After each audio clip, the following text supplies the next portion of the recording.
Assalamualaikum warahmatullahi wabarakatuh. Halo semuanya, jumpa kembali dengan saya, Kang Restu. Apa kabar kalian semua? Semoga kalian selalu sehat, baik, dan tentunya dimudahkan segala urusannya oleh Tuhan Yang Maha Esa. Amin amin ya rabbal alamin. Oke, seperti biasa, kali ini saya akan menceritakan sebuah kisah horor. Dan bagi kalian yang baru bergabung di channel kami, jangan lupa klik tombol subscribe-nya.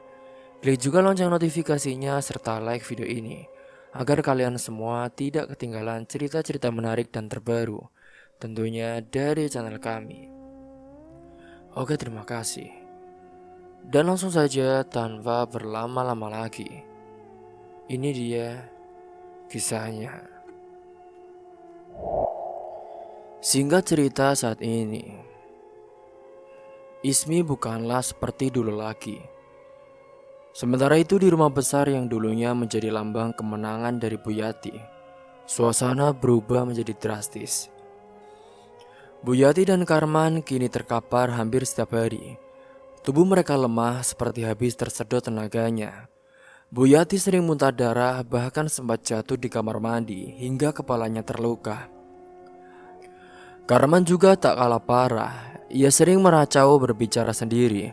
Kadang menjadi tengah malam dan mengatakan ia melihat bayangan perempuan berambut panjang berdiri di langit-langit kamar. Mereka berdua sudah pergi ke dokter, ke rumah sakit, bahkan mencoba jalur alternatif. Tapi tak ada yang mampu menyembuhkannya. Semua hasil pemeriksaan medis menunjukkan bahwa mereka sehat. Tapi kenyataannya, tubuh mereka terus melemah, wajah Bu Yati menghitam di beberapa bagian. Karman bahkan pernah ditemukan menggigil di bawah ranjang, telanjang, dan tak bisa bicara. Karena tak sanggup mengurus semuanya sendiri, kini Bu Yati akhirnya menyewa seorang pembantu baru bernama Sarti.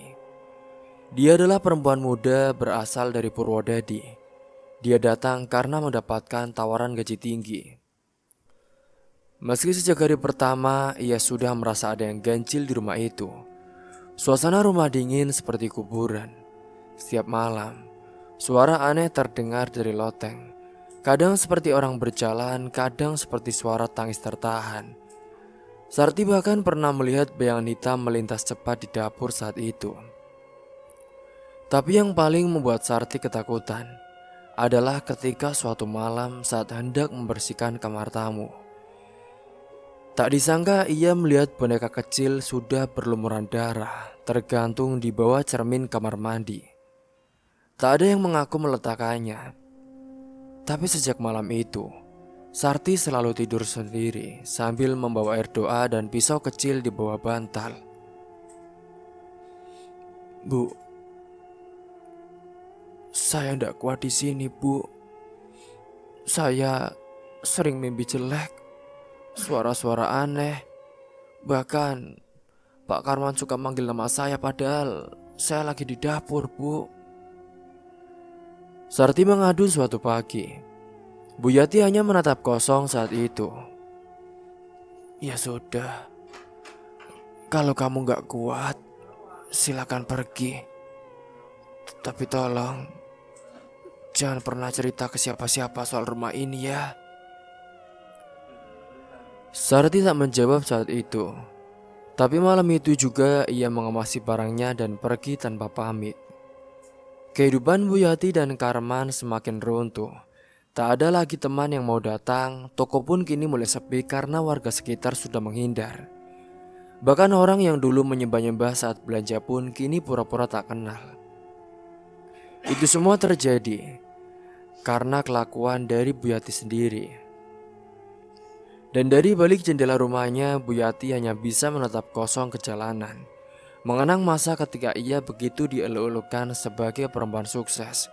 Kini bahkan untuk bangun dari tempat tidur saja, ia butuh bantuan. Namun meski semuanya memburuk, Bu Yati tetap keras kepala.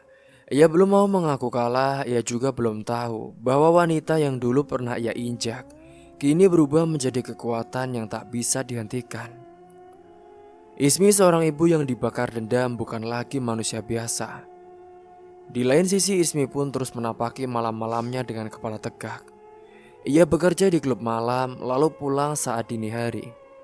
Menyempatkan diri untuk duduk di depan dupa, membaca mantra dari Nyai Rantem, dan menyantap satu tangkai melati terakhir sebelum ia tidur. Ia mencium aroma darah di setiap kelopaknya. Ia juga menikmati bisikan dari roh-roh yang menari di sekelilingnya. Dan sebelum tidur, ia selalu menyentuh boneka kain itu. Kadang dengan lembut, kadang juga dengan jarum yang menusuk lebih dalam. Tapi tidak pernah sekalipun ia menusuk bagian jantung boneka itu. Ia tahu, ia perlu waktu dan ia ingin menyiksa terlebih dahulu Bu Yati dan juga mantan suami bejatnya, Karman. Ia masih menunggu saat yang tepat saat Bu Yati benar-benar terpojok. Saat Karman tak bisa lagi lari dan saat dunia menyaksikan bahwa seorang istri yang ditinggal, diludahi, dan dipermalukan bisa menjadi lebih dari sekedar manusia biasa. Ia bisa menjadi kutukan dan pada malam itu, di antara kepulan asap dupa, Ismi tersenyum untuk pertama kalinya dalam waktu yang lama. Bukan senyum bahagia tapi senyum penuh kemenangan. Senyum yang membuat bunga melati di tangannya bergetar. Karena dendamnya belum selesai, tapi sebentar lagi akan sampai pada puncaknya. Singkat cerita, beberapa minggu setelah kejadian itu, kehidupan Bu Yati dan Karman kian membusuk. Secara harfiah maupun dalam pandangan masyarakat, rumah mewah yang dulu jadi tempat yang dipandang warga sebagai lambang keberhasilan, kini berubah menjadi rumah yang dijauhi. Taman yang dulu rapi kini dipenuhi rumput liar. Cat tembok mulai mengelupas dan pagar berkarat karena tak pernah dibuka.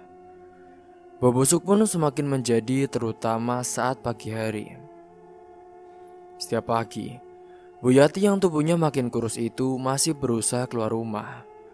Meski hanya untuk berjalan beberapa meter di pekarangan, ia kini hanya mengenakan selimut tipis yang dililitkan ke tubuhnya, menutupi kulit yang mulai menghitam di bagian-bagian tertentu. Tangan dan lehernya penuh luka yang tidak kunjung sembuh. Karman akan berjalan di belakangnya. Ia terlihat lebih buruk dari sebelumnya. Rambutnya kusut, wajahnya cekung, dan kadang ia bicara sendiri, seolah berdebat dengan suara yang hanya bisa didengarnya sendiri. Mereka berdua dituntun oleh seorang tukang kebun tua yang dibayar harian. Pria itu sering menutup hidungnya diam-diam ketika berjalan di dekat mereka. Bahkan setiap kali mereka keluar rumah, warga sekitar yang lewat pun langsung memalingkan muka. Bukan hanya karena jijik, tapi juga karena takut. Ada semacam aura kegelapan yang menyertai pasangan itu. Dan yang paling menyakitkan bagi mereka, tak ada lagi satupun tetangga yang mau menyapa atau memberinya rasa empati sedikit pun.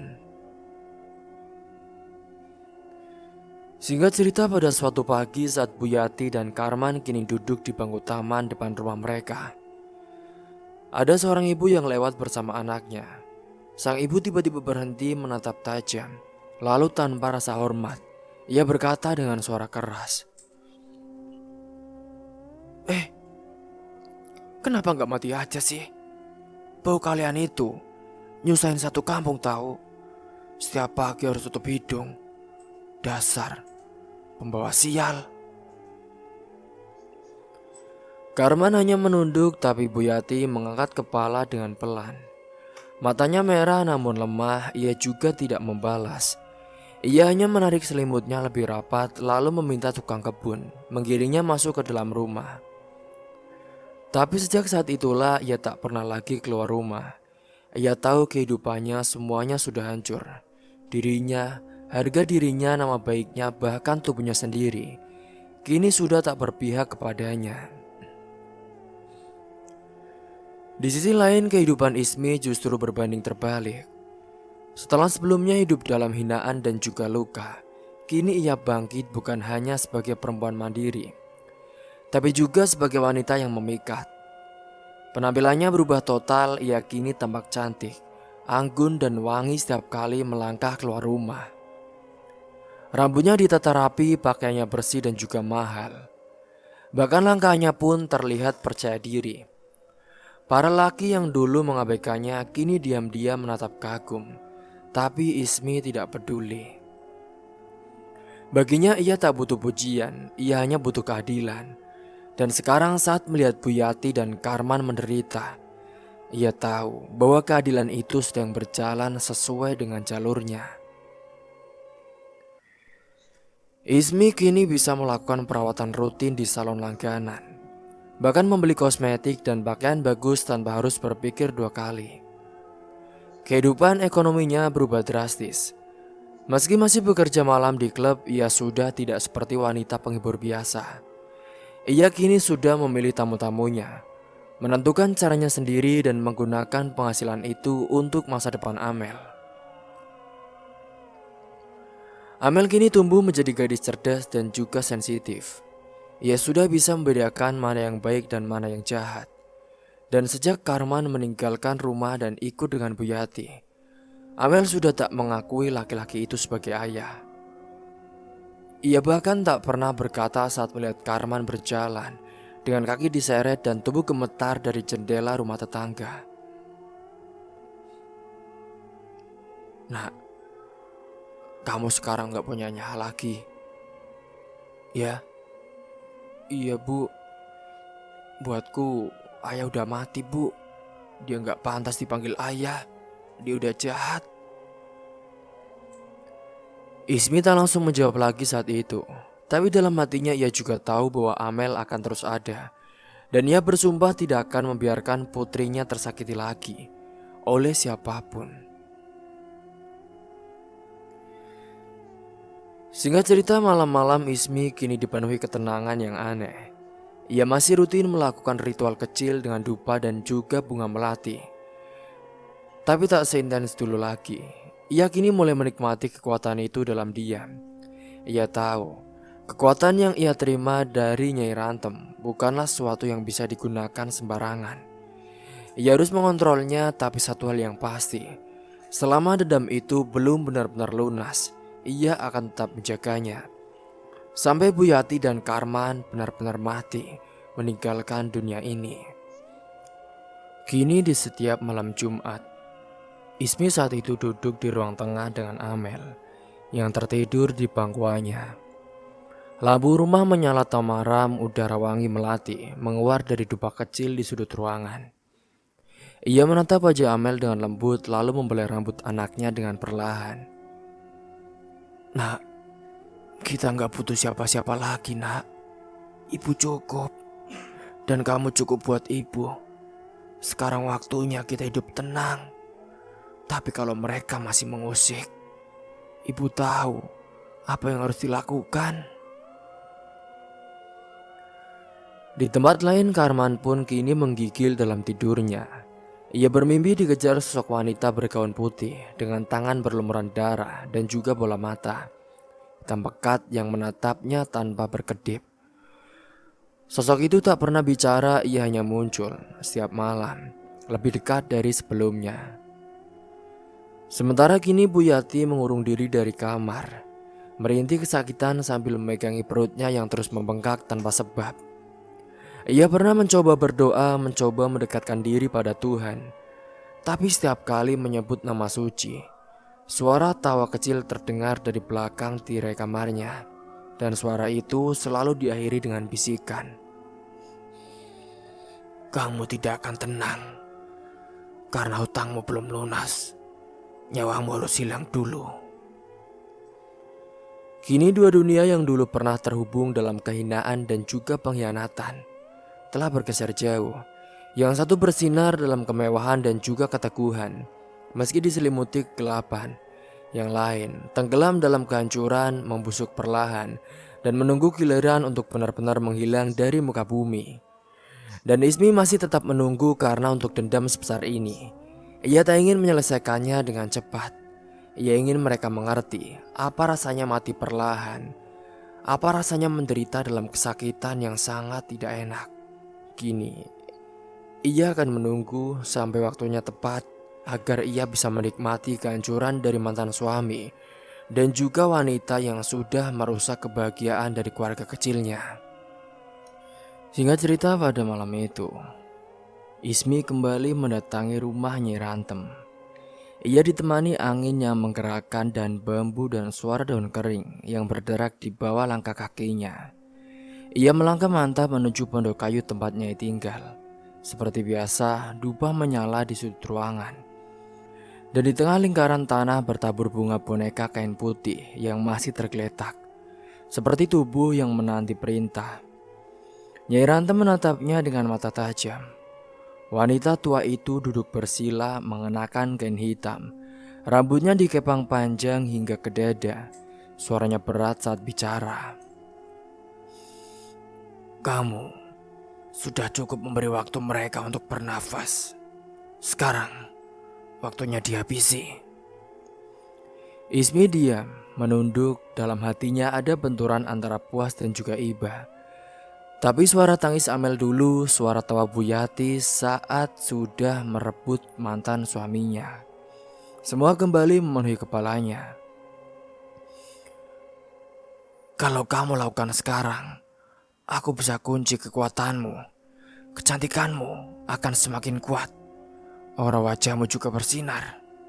Tak akan ada laki-laki yang bisa menolakmu. Tapi kamu harus ambil keputusan malam ini.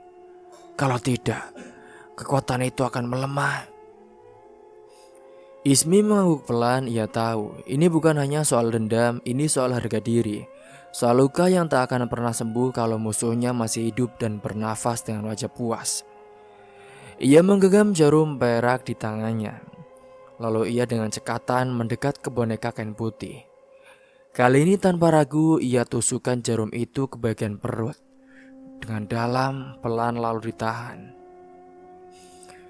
Di sisi lain rumah mewah yang kini sunyi itu diselimuti oleh ketegangan.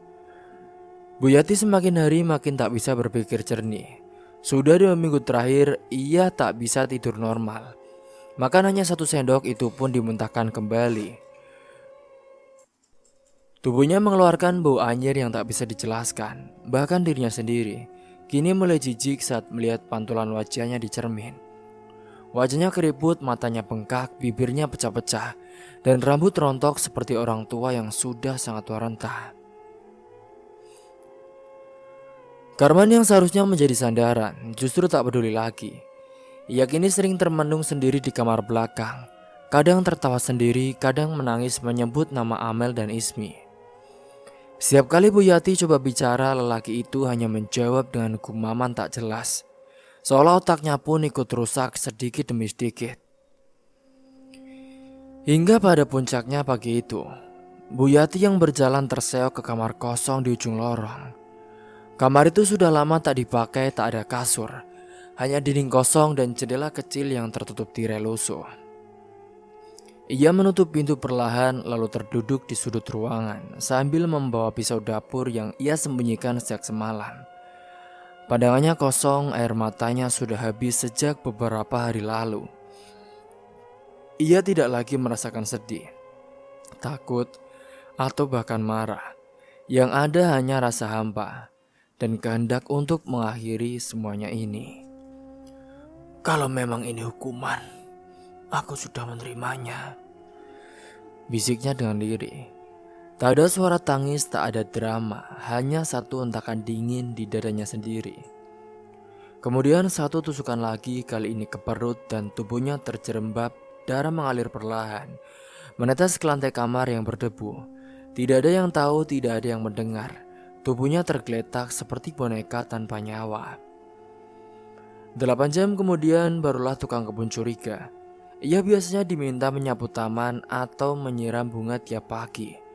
Tapi pagi itu tak ada perintah, tak ada suara rumah hening seperti makam.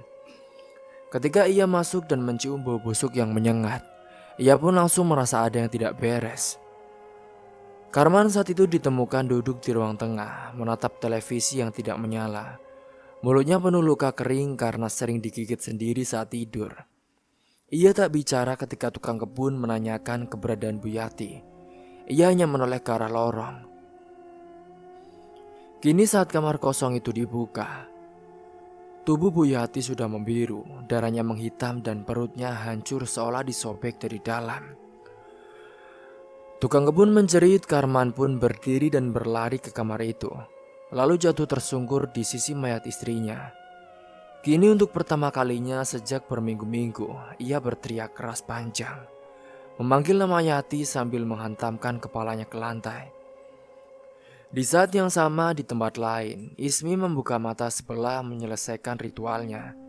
Ia tak senyum, hanya menarik nafas panjang dan menatap dupa yang mulai padam. Di tangannya bunga melati yang semula putih bersih, kini berubah menjadi merah pucat seperti menyerap darah. Ia meremasnya pelan, lalu menaburkannya di luar pintu rumahnya Rantem. "Sekarang sudah selesai," ucapnya Rantem. Ismi tak menjawab, ia hanya berdiri berjalan meninggalkan pondok itu, tanpa menoleh ke belakang. Angin malam bertiup lembut, tapi aura tubuh Ismi begitu kuat. Di setiap langkahnya bumi seolah tahu bahwa satu kisah sudah selesai, dan kini tinggal satu yang tersisa, yaitu Karman, mantan suami Ismi, yang harus meninggal dengan cara yang lebih tragis. Tapi bagi Ismi juga, kematian Bu Yati hanyalah permulaan. Luka hatinya memang belum terobati, tapi juga belum sembuh. Karena lelaki yang pernah ia cintai, yang sudah ia perjuangkan saat sakit, masih hidup. Dan selama Karman masih bisa bernafas, maka dendam itu belum benar-benar lunas. Ia menunggu setelah seminggu kematian dari Bu Yati, dengan membalas menggunakan tangannya sendiri. Singkat cerita, pada saat itu, kabar kematian Bu Yati menyebar dengan cepat di desa. Mayatnya ditemukan dalam kondisi mengenaskan. Tubuh kaku dengan darah menghitam di seluruh lantai kamar kosong. Polisi datang, namun hasil pemeriksaan menyatakan kematian itu sebagai bunuh diri.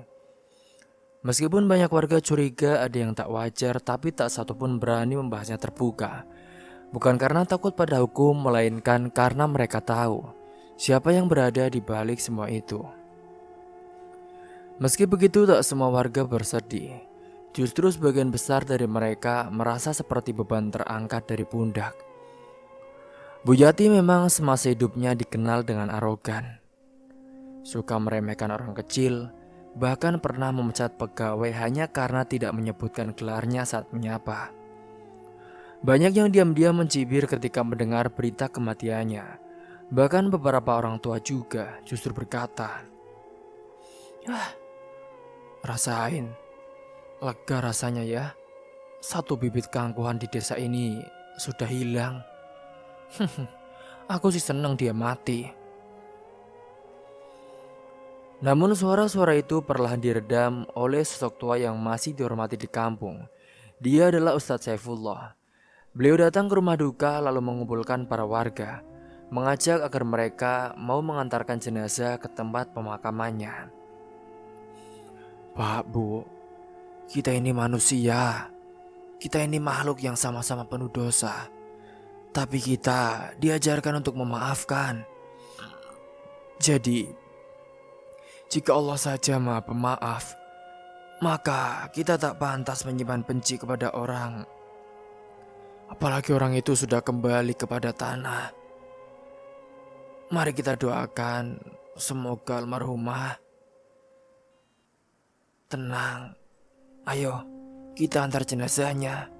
Dan semoga ini semua bisa jadi pelajaran untuk kita semua, bahwa hidup tak akan pernah bisa lepas dari balasan, entah baik atau buruk." Akhirnya dengan berat hati warga pun ikut mengantarkan jenazah Bu Yati ke pemakaman umum. Hanya sedikit yang benar-benar mendoakan, sebagian besar hanya sekadar formalitas, menjaga nama baik kampung. Tapi di antara mereka berdiri satu sosok yang tak kalah mencolok. Dia adalah Ismi. Ia mengenakan kebaya hitam, kain batik panjang, dan kerudung yang menutupi sebagian wajahnya. Ia berdiri jauh di belakang, tak bersuara, hanya menatap tubuh Bu Yati yang dibungkus kain kafan dan dibawa perlahan ke liang lahat. Dalam hatinya tak ada tangis, hanya sebuah kalimat yang terus bergema. "Inilah akibatnya jika kau berani menyentuh milik orang lain, Yati." Amel tidak ikut, ia masih terlalu kecil untuk melihat wajah ibunya bersanding dengan kematian. Ismi pun memang tak ingin membawa anaknya ke sana. Ia ingin menuntaskan semuanya sendiri. Setelah prosesi pemakaman selesai, Ismi berbalik dan melangkah pergi. Ia tak menunggu pembacaan doa, tak menyalami siapapun, hanya berjalan lurus ke arah sebaliknya, melewati semak-semak dan deretan makam. Seolah tak ingin satupun doa dikirimkan kepada perempuan yang telah menghancurkan keluarganya. Tapi apa yang tidak diketahui Ismi adalah bahwa dendam terakhirnya telah terlunasi, bahkan sebelum ia bertindak lebih jauh. Ternyata malam sebelumnya saat ia sedang tertidur pulas setelah melakukan dendam santet yang ia tusuk kepada kematian dari Yati. Setelah ritual itu, Nyai telah bergerak sendiri tanpa berkata apa-apa. Tanpa menunggu izin Ismi, ia mengambil boneka satunya lagi. Boneka yang berisi bagian dari milik Karman. Rambut serpihan kuku yang pernah tertinggal di baju itu, yang diberikan oleh Ismi. Dan malam itu dalam sunyi dan kegelapan hutan bambu, Nyai Rantem menusuk bagian kepala dan dada boneka itu sambil membacakan mantra dalam bahasa yang tidak lagi dikenal oleh manusia biasa. Ketika selesai melakukan ritual, pagi harinya warga dikejutkan oleh teriakan dari rel kereta api. Beberapa petugas stasiun dan warga menemukan tubuh lelaki itu sudah hancur remuk, tak bersisa di lintasan kereta. Setelah diperiksa dan dikenali lewat dompet dan sisa pakaian, diketahui bahwa mayat itu adalah Karman. Polisi pun menyimpulkan itu sebagai tindakan bunuh diri lagi. Beberapa saksi mengaku melihat Karman berjalan telanjang kaki, tertawa sendiri lalu berteriak-teriak seperti orang kerasukan sebelum melompat ke jalur kereta, sesaat sebelum kereta datang. Ketika berita itu sampai ke telinga Ismi, ia terdiam, tidak menangis, tidak histeris, hanya diam. Tapi dalam hatinya ia tahu, ia tidak melakukan itu. Ia pun saat itu segera menemui Nyai Rantem duduk bersila di depan wanita tua itu. Ismi menunduk dan bertanya dengan suara datar. "Nyai, kenapa Nyai? Aku kan belum suruh apa-apa." Nyai tersenyum senang. "Karena kamu sudah jadi anakku, Ismi. Karena kamu sudah punya darah yang menyatu denganku. Maka aku tahu keinginanmu. Bahkan sebelum kamu ucapkan." Ismi menggigit bibir. "Tapi Nyai, aku yang ingin dia tahu rasa Nyai. Bukan begini." "Dia tidak layak tahu rasa Ismi. Dia hanya layak lenyap." Dan dari malam itu Ismi pun resmi menjadi anak angkat spiritual dari Nyai Rantem. Ia kini terjerumus dalam kesesatan anak setan. Sebuah pengakuan yang tak diumumkan secara formal, tapi telah mengikat mereka lewat jalur kesesatan yang tak bisa kembali. Ia tak lagi hanya perempuan yang ingin membalas dendam. Ia kini bagian dari kekuatan lama yang hidup dari kesaktian, luka dan darah orang-orang teraniaya. Nyai Rantem memberinya sebuah kalung hitam dari akar pohon beringin tua yang hanya bisa ditemukan setahun sekali. "Ini untuk menjagamu dari pengkhianatan baru. Tapi ingat, dunia kita bukan dunia mereka. Dan jika kamu suatu hari ingin kembali, ada harga yang harus dibayar dengan ringan." Ismi hanya mengangguk. Ia tahu hidupnya sudah bukan seperti dulu lagi. Ia telah meninggalkan kehidupan lamanya, pernikahan, kasih sayang, kehangatan keluarga, dan menggantinya dengan kekuatan, sesatan, dan jalan gelap yang hanya bisa dinikmati oleh mereka yang tak pernah disakiti. Malam itu di rumahnya yang sederhana namun kini dipenuhi wangi dupa dan bunga melati. Ismi berdiri di depan cermin. Ia menatap pantulan wajahnya sendiri. Wajah yang kini terlihat lebih segar, lebih cantik, lebih bercahaya dari sebelumnya. Tapi sorot matanya tidak lagi sama. Kini ia bukan sekedar perempuan biasa. Ia adalah bayangan dari dendam itu sendiri. Dan malam pun kembali sunyi, hanya ditemani bisikan halus dari luar jendela dan suara Nyai Rantem yang berkata, "Anakku, sekarang sudah selesai. kamu sekarang sudah menjadi pengikutku dan kamu tidak bisa pernah kembali ke jalan yang lebih baik selain mengabdi kepadaku. Setelah kematian Buyati dan Karman, kini hidup Ismi tampak tenang dan juga penuh kekuasaan.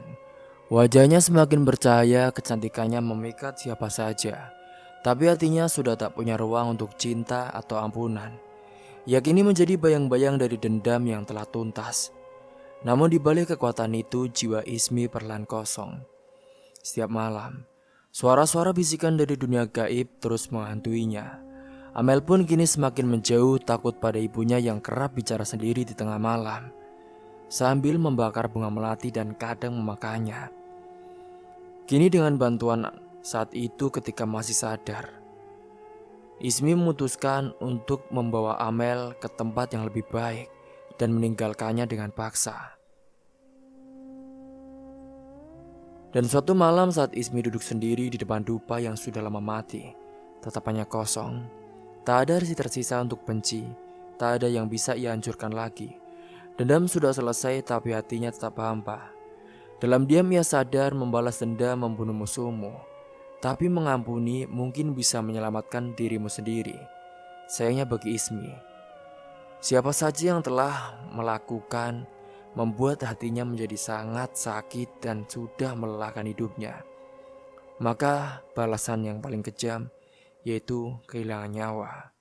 Dan kini Ismi, perempuan yang dulu ramah, sabar, dan sangat cinta kepada keluarga, sekarang menjadi anak setan akibat kelakuan suami yang rela meninggalkan demi wanita lain. Cerita pun tamat. Semoga dari kisah ini kalian semua bisa mengambil hikmah dan pelajaran. Tentunya mungkin itu saja yang dapat saya sampaikan. Akhir kata, wassalamualaikum warahmatullahi wabarakatuh.